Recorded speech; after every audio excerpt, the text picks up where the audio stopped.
இந்த முருகன் கோவிலை பற்றி யாருமே தெரியாதவங்க இருக்கவே முடியாதுங்க. ஆனால் இங்கே இருக்கக்கூடிய சிறப்புகள் பற்றி நிறைய பேத்துக்கு தெரியறதே இல்லைங்க. முருகனுடைய சினத்தணிந்து அமர்ந்த மலை இந்த மலை அப்படிங்கிறதுனால இந்த ஆலயத்துக்கு வந்தால் கோபம் குறையும் அப்படின்னு நிறையா பேர் நினச்சிட்டு இருக்கிறாங்க. ஆனால் மலையேறி தன்னை தரிசிக்க வரக்கூடிய பக்தர்கள் மனதில் இருக்கக்கூடிய குறைகள், பதற்றம், கவலை போன்றவற்றை நீக்கி நினைத்த வரங்களை தரக்கூடியவர் தாங்க இந்த ஆலயத்தில் எழுந்தருளி இருக்கக்கூடிய இறைவன் ஆவார். இங்கு நடைபெறக்கூடிய ஒவ்வொரு பூஜையுமே தனித்துவம் வாய்ந்ததாகும். அப்படி நடைபெறக்கூடிய பூஜைகளில் ஒன்றாக சொல்லக்கூடிய படி பூஜையை பற்றி தான் இந்த பதிவில் நம்ம விரிவாக பார்க்க போகிறோம். வீடியோவை ஸ்கிப் பண்ணாமல் முழுசாக பாருங்கள். நம்ம சேனலை இப்போ தான் ஃபர்ஸ்ட் டைம் பார்த்துட்டு இருக்கிறீங்க அப்படின்னா நம்ம சேனலை சப்ஸ்கிரைப் பண்ணலன்னா சப்ஸ்கிரைப் பண்ணிக்கோங்க. கூடவே இருக்கிற பெல் ஐக்கானையும் ப்ரெஸ் பண்ணிக்கோங்க. எப்பயுமே வீட்டில் சண்டையும் சச்சரவுமாக இருக்குது, அவங்களுக்கு ஒரு விதமான மன அழுத்தமாகவே இருந்து கொண்டு இருக்குதா, திருமண வர நிச்சயம் கைகூடுற மாதிரி வந்து தள்ளி கொண்டே போய்கொண்டு இருக்குதா, இது போன்ற பிரச்சனைகளுக்கு இந்த வீடியோவுக்கு கீழே டிஸ்கிரிப்ஷனில் வராகி அம்மன் ஜோதிட நிலையத்தோட தொலைபேசி எண் கொடுத்துருக்குறேன். இந்த எண்ணுக்கு தொடர்பு கொண்டு பேசி பாருங்கள். உங்கள் பிரச்சனைகளுக்கு சரியான தீர்வு கிடைக்குங்க. உங்களுக்கு முருகப்பெருமான் பிடிக்கும் அப்படின்னா ஓம் முருகா போற்றி என்ற வாசகத்தை மறக்காமல் கமெண்ட் பாக்ஸில் 3 முறை பதிவிடுங்க. நீங்களும் திருத்தணி முருகன் கோவிலுக்கு சென்றிருந்தீங்கன்னா உங்களுடைய கருத்துக்களை மறக்காமல் கமெண்ட் பாக்ஸில் கமெண்ட் பண்ணுங்கள். நம்ம ஒவ்வொருவருமே தேடக்கூடிய 2 முக்கியமான வரங்கள் என்னென்னு பார்த்தோம்னா நோயற்ற வாழ்க்கையும் குறைவற்ற செல்வம் ஆகுங்க. இந்த 2ஐயும் அருளக்கூடிய அரிய வழிபாடு தாங்க திருத்தணி முருகன் கோவிலில் புகழ்பெற்ற படி பூஜையாகும். சபரிமலை ஐயப்பன் கோவிலில் மட்டும் இல்லைங்க, திருத்தணியிலும் படி பூஜை ரொம்பவே விசேஷமானதாக சொல்லப்படுது. முருகப்பெருமானுடைய அறுபடை வீடுகளில் 5ஆம் படை வீடான திருத்தணி மலை கோவிலுக்கு ஏறுவதற்கு 365 படிகளானது அமைஞ்சிருக்குது. இது வருஷத்தில் 365 நாட்களையும் குறிப்பதாகுங்க. ஒவ்வொரு படிக்கட்டையும் நம்ம ஏறுவது ஒவ்வொரு நாளில் நம்ம செஞ்ச பாவங்கள் அனைத்துமே விலகுவதற்கு சமமாகவும் சொல்லப்படுதுங்க. மேலுமே ஆங்கிலேயர் ஆட்சி காலத்தில் புத்தாண்டு நாளில் அதிகாரிகளை சந்தித்து வாழ்த்து கூறுவது வழக்கமாகும். அந்த நேரத்தில் முருக பக்தரான வள்ளிமலை சாமிகள் மனிதர்கள் மட்டும் இல்லாமல் தெய்வங்களை நாடுவோம் என ஆன்மீக பாதையை மக்களிடம் வலியுறுத்திட்டு வந்தார். அதன் விளைவாக 1917ஆம் ஆண்டு ஆங்கில புத்தாண்டு நாளில் திருத்தணியில் படி பூஜை செய்யக்கூடிய மரபானது ஆரம்பித்திருக்குதுங்க. புத்தாண்டிற்கு முந்தைய நாள் இரவு ஒவ்வொரு படியிலுமே மஞ்சள் குங்குமம் வைத்து கற்பூரம் ஏற்றி தீபம் காட்டி ஒவ்வொரு படிக்குமே ஒரு திருப்புகழானது பாடப்பட்டிருக்குது. 365 படிகளுக்கு பூஜை செய்யப்பட்ட பிறகு நள்ளிரவு நேரத்தில் மணி 12 மணிக்கு மேலே முருகப்பெருமானுக்கு விசேஷ பூஜைகளானது நடைபெறுங்க. இந்த வழிபாட்டால் முருகன் தணிகை துறை என்ற பெயரால் அழைக்கப்பட்டதாகவும் சொல்லப்படுதுங்க. மேலுமே பார்த்தீங்கன்னா சூரபத்மனை வதம் செய்த பிறகு முருகப்பெருமான் சினம் தணித்தது திருத்தணியில் தான் அப்படின்னு சொல்லப்படுது. அதனால தான் இந்த தலம் திருத்தணிகை என்றும் அழைக்கப்படுதாமாங்க. இங்கு முருகன் வள்ளி மற்றும் தெய்வானையுடன் சாந்த சொரூபமாக காட்சி தராரு. முருகனுடைய கையில் வேல் இல்லாமல் இங்கு மட்டுமே தரிசனம் செய்ய முடியுங்க. அவர் சக்தி ஹஸ்தம் என்று சொல்லக்கூடிய வஜ்ராயுதத்துடன் பக்தர்களுக்கு அருள் பாலிச்சிட்டு வராரு. அலங்கார நேரங்களில் மட்டுமே வேலானது சாத்தப்படுதுங்க. இந்த கோவிலில் முருகனுக்கும் மயிலுக்கும் பதிலாக யானை வாகனத்துடன் காட்சி தராரு. அந்த யானை கிழக்கு திசை பார்த்தபடி நின்றுக்குதுங்க. மேலுமே இந்திரன் தெய்வானையை முருகப்பெருமானுக்கு திருமணம் செய்து கொடுத்த போது ஐராவத யானையை பரிசாக வழங்கியிருக்கிறாரு. இதனால தேவலோகத்தில் வளம் குறைந்ததாகவும் சொல்லப்படுதுங்க. அதை சரி செய்வதற்கு முருகன் யானையை தேவலோகத்திலேயே கொண்டுட்டு போய் விட்டு வந்ததாக சொல்லப்படுது. இந்த கோவிலில் இருக்கக்கூடிய உற்சவ சன்னதி 1,00,000 ருத்ராட்சங்களாலான மண்டபமாகுங்க. இது ரொம்பவே அரிய மற்றும் ஆன்மீக சத்து நிறைந்த மண்டபமாகவும் சொல்லப்படுது. இங்கு முருகப்பெருமானுக்கு சாத்தக்கூடிய சந்தனம் இந்திரன் வழங்கிய சந்தன கல்லிலிருந்து அரைத்து பூசப்படுவதாகவும் சொல்லப்படுது. அதை கொஞ்சம் நேரம் நீரில் கலந்து குடித்தோம்னா உடல் இருக்கக்கூடிய பிரச்சனைகள் அனைத்துமே நீங்கிவிடும் அப்படின்னும் நம்பிக்கையாக சொல்லப்படுதுங்க. பொதுவாக பார்த்தீங்கன்னா கோவில்களில் முதல்ல விநாயகரை வழிபட வேணும்.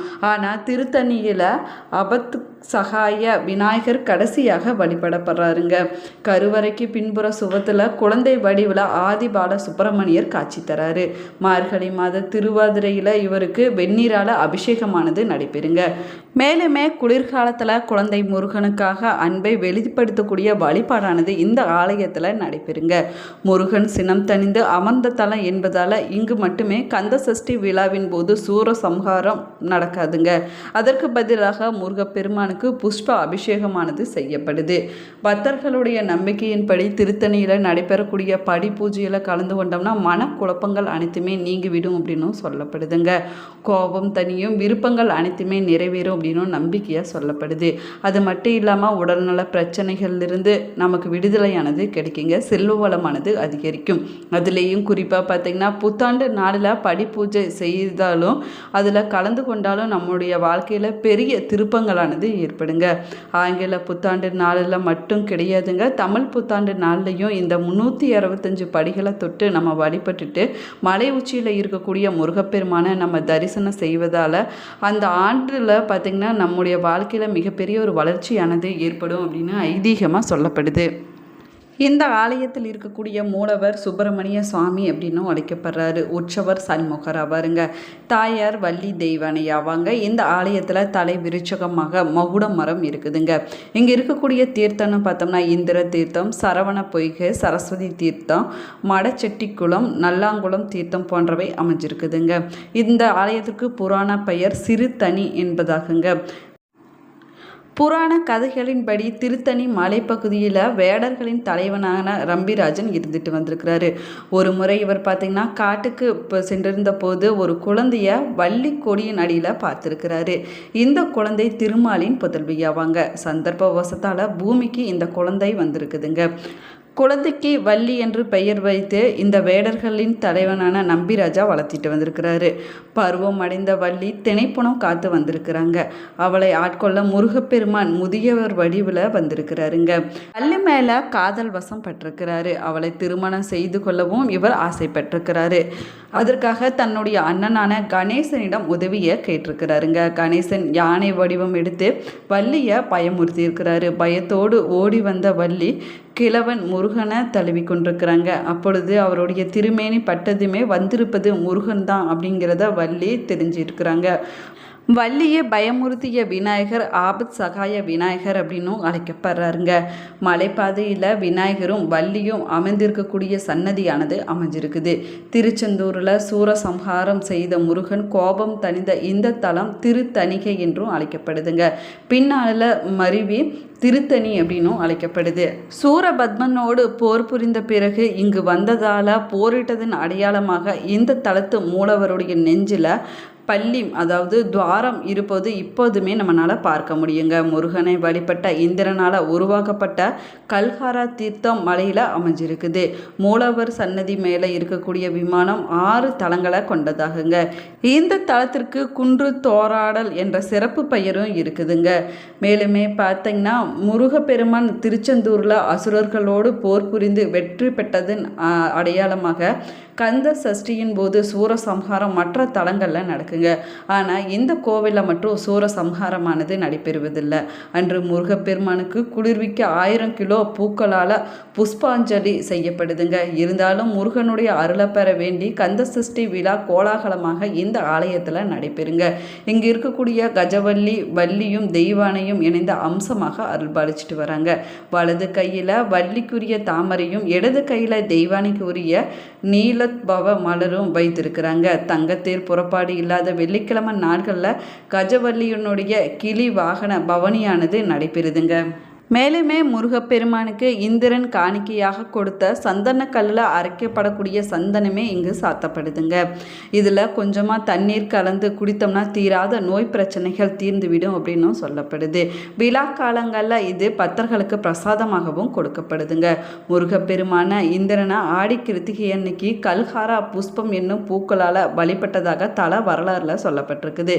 3 நாட்கள் நடக்கக்கூடிய இந்த விழாவின் அடிவாரத்தில் இருக்கக்கூடிய சரவண சரவண பொய்கைக்கு சாமி எழுந்தருள்வாருங்க.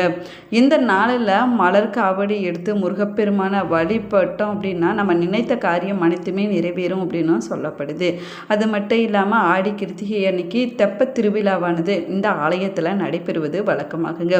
அனைத்து கோவில்களையும் பார்த்திங்கன்னா விநாயகரை வழிபட்ட பிறகு தான் மற்ற தெய்வங்களை வழிபடுவது வழக்கமாகும். ஆனால் இந்த தலத்தில் ஆபத் சகாய விநாயகரை கடைசியாகத்தாங்க வணங்குவது வழக்கமாகும். வேறு எங்குமே காண முடியாத விஷ்ணு துர்க்கை சன்னதியும் இந்த ஆலயத்தில் அமைஞ்சிருக்குது. இந்த தளத்தில் 4 நாய் வாகனங்களோடு இருக்கக்கூடிய பைரவரை நம்மளால் தரிசனம் செய்ய முடியுங்க. ஒரு நாய் பைரவருக்கு பின்புறமும் 3 நாய்கள் பீடத்தை சுற்றி இருப்பதை நம்மளால் பார்க்க முடியும். இப்படி அமைஞ்சிருப்பது 4 வேதங்களையும் குறிப்பதாகுங்க. இவரை வழிபட்டோம்னா கல்வியில் நல்ல முன்னேற்றமானது ஏற்படும் அப்படின்னும் சொல்லப்படுதுங்க. சித்திரை பிரம்மோற்சவத்தில் தெய்வானை திருமணமும் மாசியில் வள்ளி திருமணமும் நடைபெறுங்க. பள்ளி அறை பூஜையின் போது ஒரு நாள் தெய்வானையும் ஒரு நாள் வள்ளியும் முருகப்பெருமானுடன் அருள் புரிவாங்க. இந்த பதிவு உங்களுக்கு பயனுள்ள தகவல்களை கொடுத்துருக்குன்னு நினைக்கிறேன். இந்த பதிவு உங்களுக்கு பிடிச்சிருந்தால் லைக் பண்ணுங்கள், ஷேர் பண்ணுங்கள், கமெண்ட் பண்ணுங்கள். இன்னும் நம்ம சேனலை சப்ஸ்கிரைப் பண்ணலன்னா சப்ஸ்கிரைப் பண்ணிக்கோங்க.